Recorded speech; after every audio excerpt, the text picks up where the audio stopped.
Thanks for coming. Thanks for watching. And before we go any further, if you would, please, it helps the channel out and helps me out a lot if you'd go right down below, hit the subscribe button, and hit the thumbs up button, and then hit the bell and hit all when that little menu comes up, and then you'll be notified for all the different things that we do here on this channel, the live shows and everything else. I'm going to answer a few of the comments on some of the videos that I've done. Yet this is Saturday. On the news yesterday, Friday, Robert from Australia says, it's amazing how often Buena Vista seems to be mentioned in the different news shows there. Well, Robert, there's two main thoroughfares that goes from the northern end of the villages all the way to the southern end. And Buena Vista is going to be expanded to go all the way down to the southern end. That's Morris Boulevard and Buena Vista. Those are the two main roads. That's why you hear so much on each one of those. Tammy Ferguson said, and she's commenting on the news channel also, so maybe the woman with the permanent residency card from Homeland Security has asked for asylum and it's been granted. Could be. I don't know. I've just never heard of that. A Homeland Security permanent residency card. I've just never heard of that. And if she is a permanent resident and if her husband lives in Georgia, you got to ask yourself a question. Why is her husband letting his unlicensed wife drive a car? Why doesn't Rohan try to buy back the properties in the old section of the villages? Rohan doesn't have anything to do with that. Rohan is the director of activities, the recreational stuff around here. That's what Rohan does. If you have a problem at one of the swimming pools, if you have a problem with a tennis court, if you want to have another activity maybe added to the village's registrar, you know, things like that, that's who you got to get a hold of, the Rohan's office. You probably won't get him directly unless you do what I do, and to make him mad, then he'll call you. He's in charge of recreational departments. He doesn't have nothing to do with buying land or selling land or building houses or nothing like that. That's the developer's offices.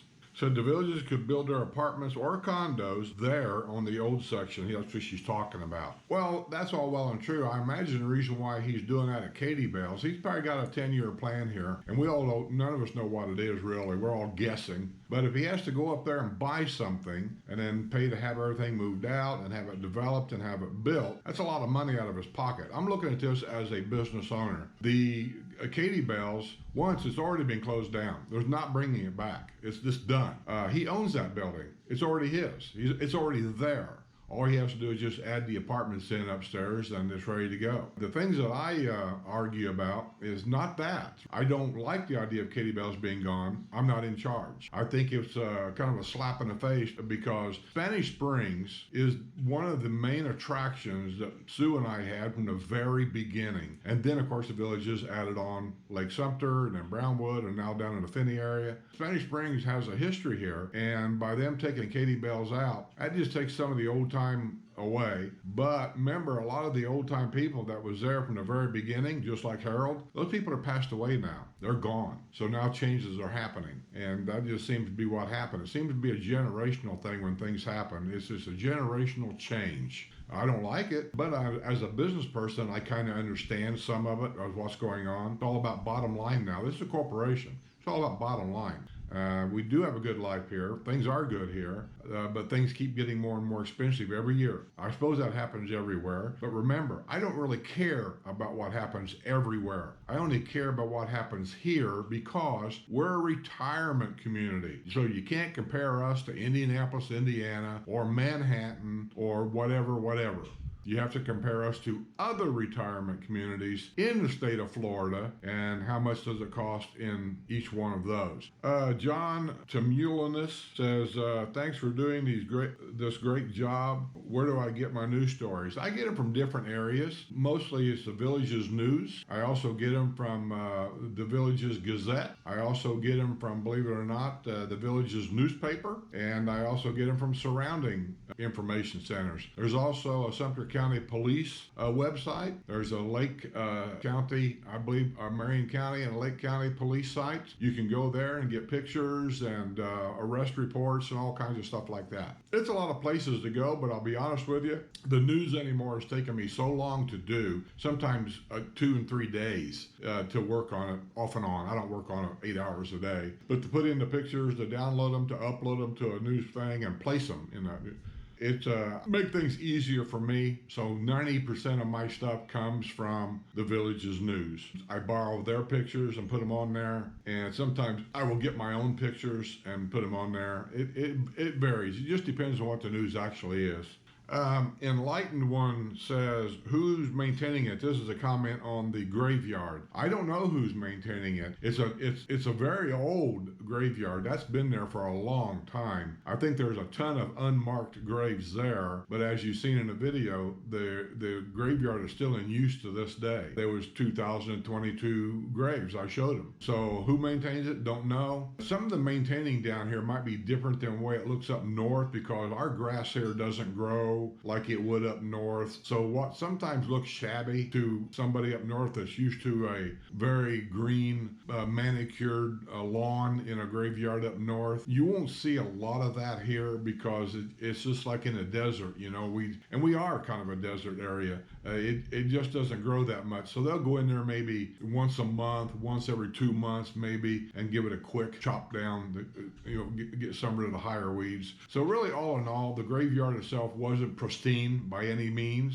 but it is being taken care of. Back to Bags. How you doing, man? Says RV bikes go 20 miles an hour. Why shouldn't they be allowed on the multimodal path? That's just my own personal opinion. I can tell you, as a golf cart rider, here's some of the problems that I've seen on there. Is that it's people let their young grandchildren take off on bicycles by themselves. They're not parentally controlled, and they tell them, just go out there, ride your bike, stay on the path, and stay off the main roads. They let them go. So they're all over the golf cart path. There'll be 5 or 6 kids together in a group, and they're got the whole thing blocked off, and most of them don't go 20 miles an hour. And that's why I say bicycles. And if you say bicycles, you have to include e-bikes. Really, you really do. Most cases, probably e-bikes by adults. Don't bother anybody. They keep up with the traffic and they move along. It's the kids generally on regular bicycles, and they get out there and they're willy-nilly playing, having a good time, and that's what kids do. But here you are in a golf cart, and there's you and a partner in your golf cart, and somebody's following you in the back, and that's your other 2 people go out to play golf as a foursome, and you can't get around these kids to get to the golf courses, because there's, especially in the wintertime when snowbirds are here, there's so many golf carts on them golf cart paths, you can't get around these kids, and you're doomed to follow them, and they won't pull over. They don't know no better to pull over and let the faster traffic go around. That's my problem, is that. That's why I don't think skateboards, roller skates, any of that slow traffic should be allowed on the golf cart path. And it's just like walkers. You're going to hate me. I don't think walkers should be on the golf cart path. They've been hit. They've been sideswiped. Last year,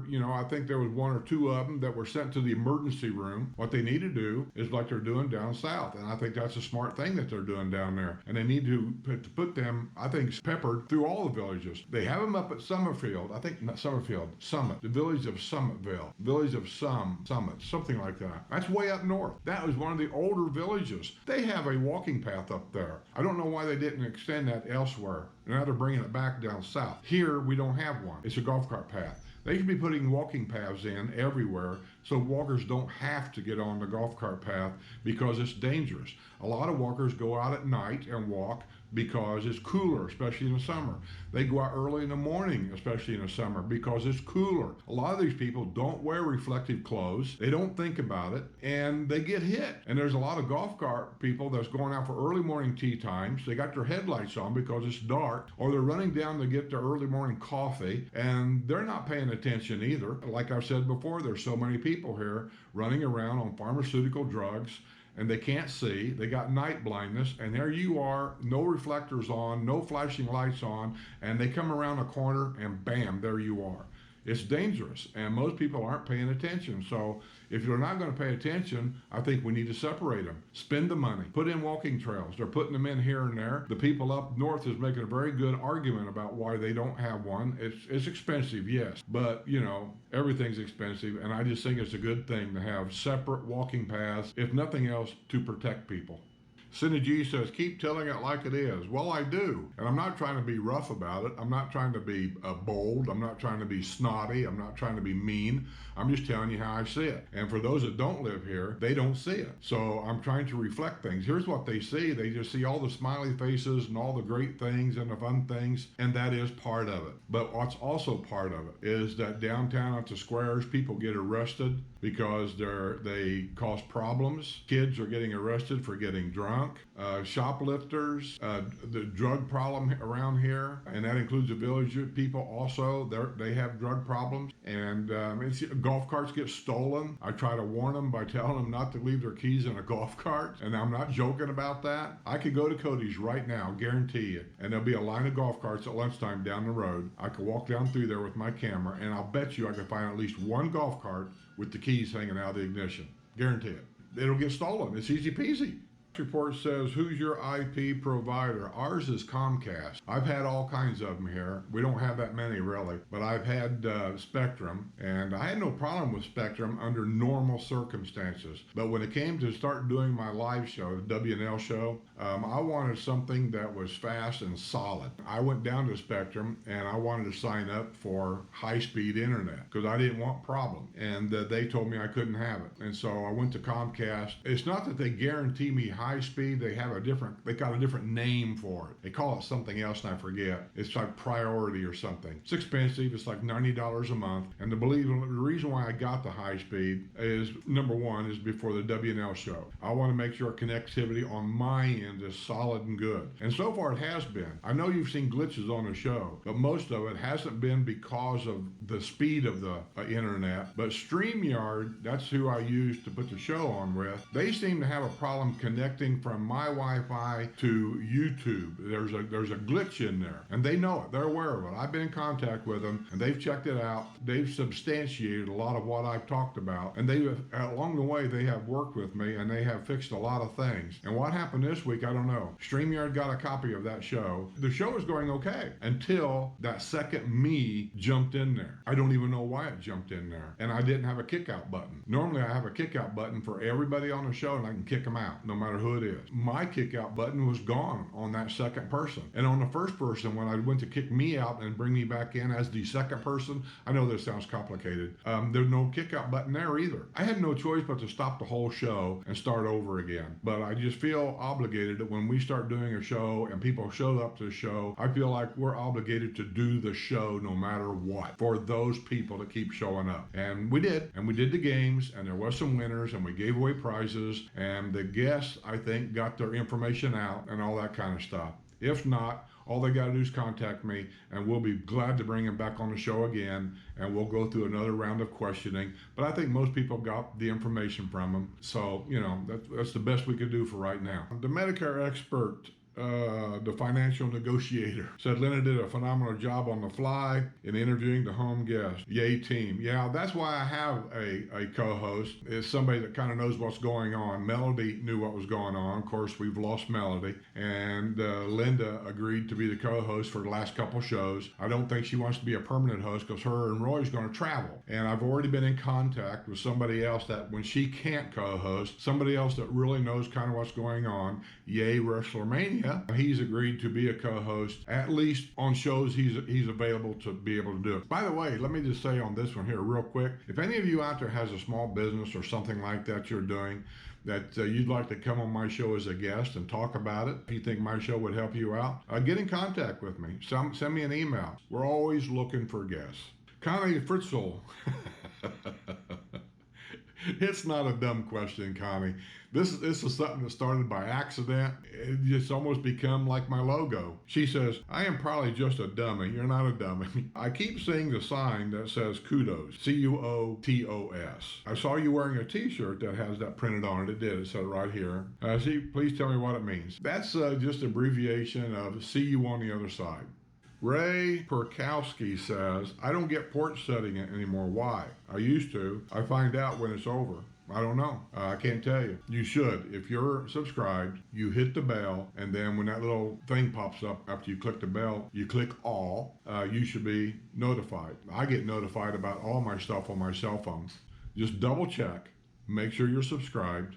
Make sure you hit the bell for notifications, and then hit all. If you've done that, that's really all you can do. Persana's Planet's commenting on my short that I made about the dove nest in the garage. You know, that was kind of ironic. I was sitting out there doing porch sitting one day and I was talking about this dove running back and forth, and I just happened to say, you know, one thing about the villages is don't leave your garage doors open, especially during nesting time of the year. These doves will go in your garage, and right above where your garage door motor is that opens the garage door, they'll put the nest right in there. And I've seen it here, I don't even know how many times, in different people's garages. They don't even notice it.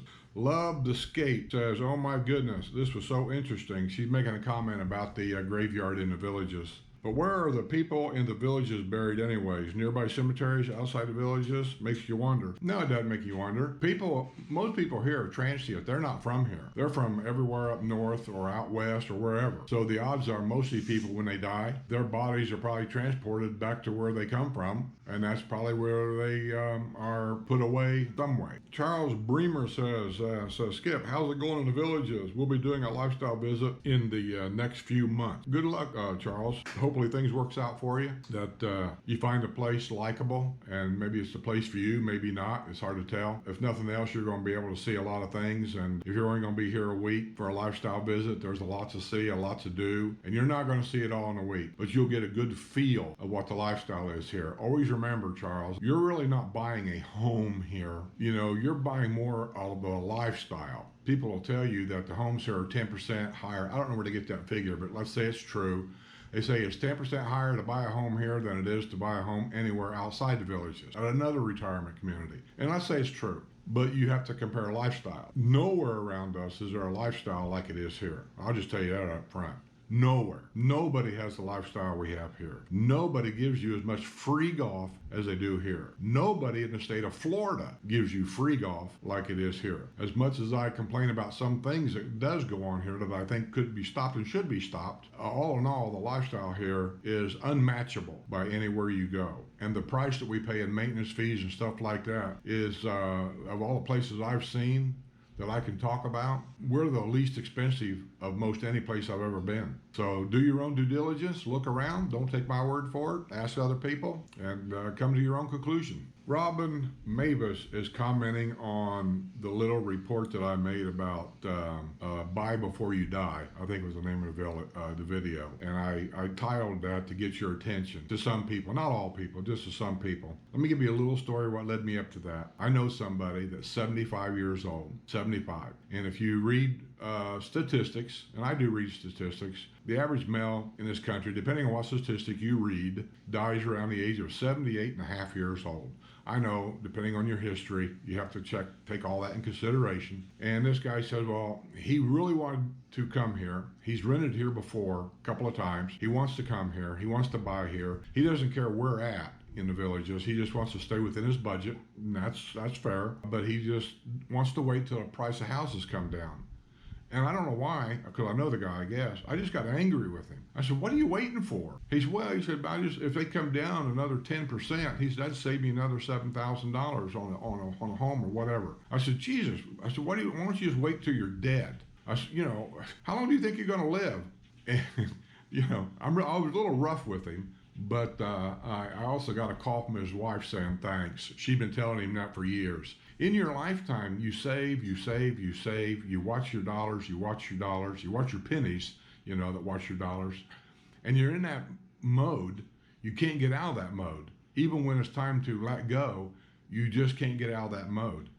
And then what he calls is, I'll read a little bit here, it says, I read somewhere that the hardest part of transitioning to retirement was getting comfortable with spending money.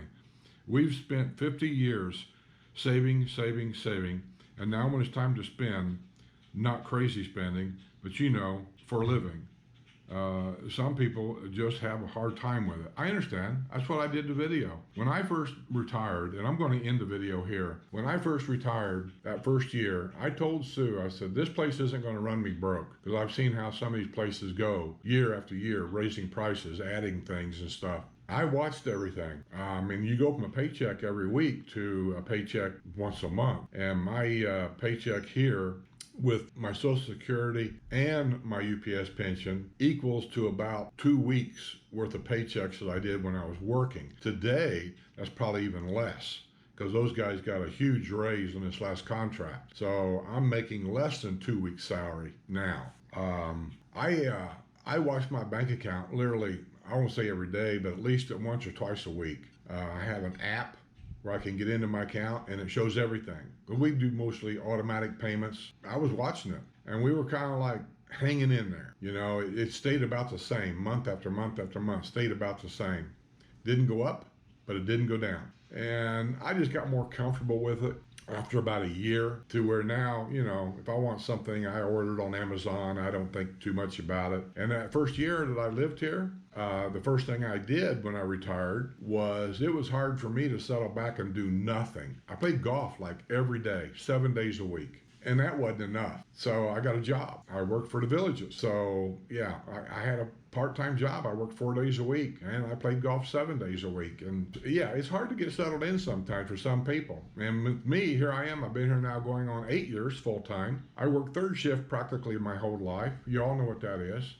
And every now and then it still hits me. I've talked about it before. At 9 o'clock, 10 o'clock at night, when the average person goes to bed around here, I'm wide awake and I can't sleep. And sometimes I don't go to bed much before 3, 4 o'clock. I have stayed up and went to bed as late as 5 o'clock in the morning, because it hits me sometimes. Middle of the night, I get hungry, because that's when I used to eat when I was working. So those things are a problem. It takes a while, because, hey, you know, you've had a lifetime to train your body and your mind to do things, and now you're trying to retrain it, and it's not easy. You know the old saying, you can't teach an old dog new tricks.